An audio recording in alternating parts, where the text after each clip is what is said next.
Fitz here from the Misfit Guild. Hope we're all doing okay. We're going to spend some time today talking Adeptus Titanicus and Legio Fortidus, how I use them on the table this time. Previously we've spoken about who they are and why I use them, but let's get into it. The Legio itself comes with two special rules, Children of Mars and Lost Suns. For Children of Mars, your Fortidus Titans ignore effects making you reroll successful command checks.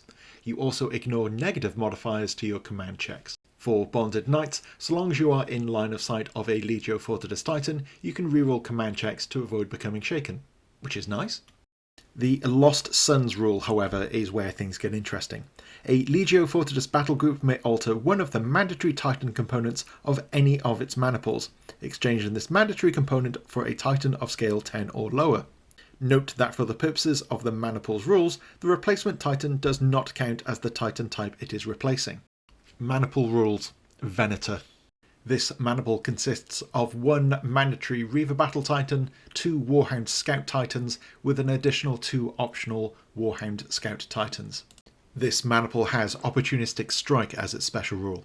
If a Warhound's attack claps an enemy Titan shields, the Reaver in the maniple can make a single out-of-sequence attack against that target. Potentially triggering several times per phase, this does not prevent the Reaver from attacking as normal when activated itself. So far, so bland. But remembering the Legio special rules, Lost Suns, what if you had another Reaver in the maniple? Now all of a sudden you have a second Battle Titan for which you can trigger your Opportunistic Strike. Using this strategy, I employ a Melter Cannon on one Reaver and the Volcano Cannon on the second. What this means is no matter the stage of the match, the likelihood of you being able to trigger and benefit from Opportunistic Strike is significantly increased. That said, you still need the Warhound to do the hard work of popping the shields to trigger the Opportunistic Strike. Now we have selected our maniple and understand how it works, what are we going to equip the Titans with? Looking first at the Warhound, we will of course be going for multi-dice attack profile weapons, especially those with a long range, and of course to complement the maniple, a shield stripping trait. Swarmer missiles, take them. Don't do that. Don't fall into the same trap I did. The turbo laser destructors might look good on paper, but they generate too much heat and their range just doesn't match up with some of the other better weapon selections you can mix them with.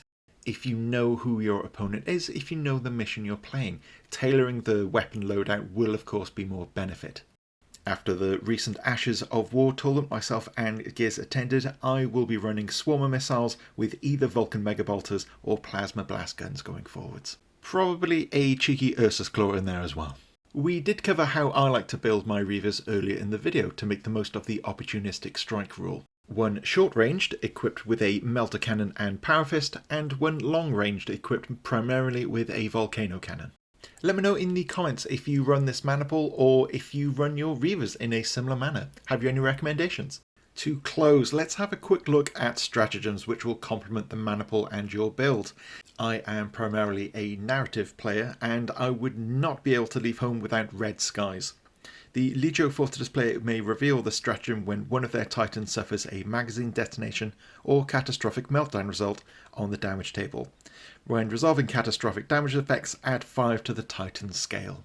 Aside from it being in itself awesome and increasing the blast of any of the catastrophic detonations, hopefully by the time this comes into play, your enemy opposing Titans will have had their void stripped and holding some critical damage themselves, bringing them down with you. But it was talking to some of said opponents at Ashes of War where I had my eyes open to Cursed Earth. The battlefield is heavily irradiated, making shields less effective. Titans must roll an extra dice when making void shield saves. This is helping us do exactly what the maniple was intended to do, strip the shields and trigger Opportunistic Strike. And there we have it. A little more about the Legio and the maniple I choose to run within, the synergies that I apply to them, and what I learned from going to a local tournament.